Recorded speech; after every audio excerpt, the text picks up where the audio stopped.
jump in and see if we can't get another opening we haven't played too much on the channel. As we got Faster Blaster. Makes me think of Master Blaster. Okay. Let's see what we can do. Alright, so King's Gambit. I typically am a fan of this particular line as it gets a certain type of game. Maybe I should go Bishop B4 check first. But this looks pretty okay. Ooh, no sir. No sir. Yeah. Maybe I need to look into playing E5 more often. Jeez. I guess I just surprised my opponent with my limited knowledge of E4, E5 theory. I never play E5, so that's why I was like, all right, we'll give it a shot here. And D5, I started recommending this move to my students who play, or this idea, E takes F4 and D5. For those who play E5 against the King's Gambit, as I just think it's effortless to get a good position, and you don't have to worry about what King's Gambit players live for, the nasty, aggressive attacking positions. And you can see the stats here. It's equal all, and that bodes well for black. That means that we've completely negated white's first move advantage from a statistical standpoint. 333 games, 29%, splitting equally.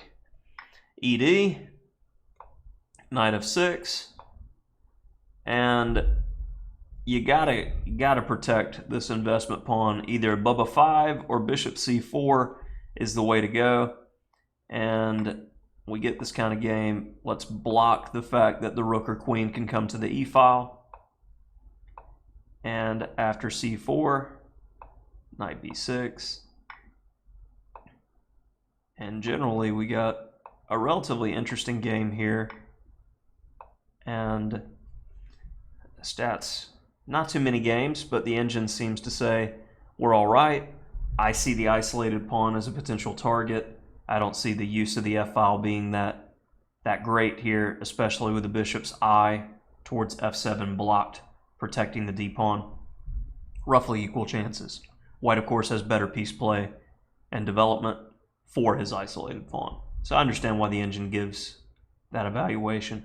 Bishop B5 is normally the move that I get, and you give back the pawn to accelerate play, followed by Bishop D6, castles, and you can see already the engine likes black by quite a lot as we got really easy development. So the Bishop C4 line seems like the better way to go objectively if you're playing this position for white.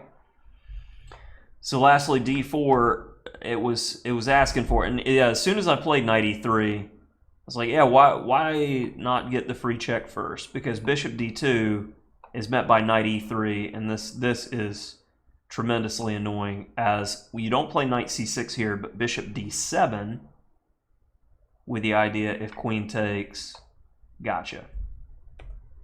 So very cool tactical motif there. But Bishop B4, if Knight C3, same deal. And if Knight D2, Knight E3 is even stronger because you can't take the piece.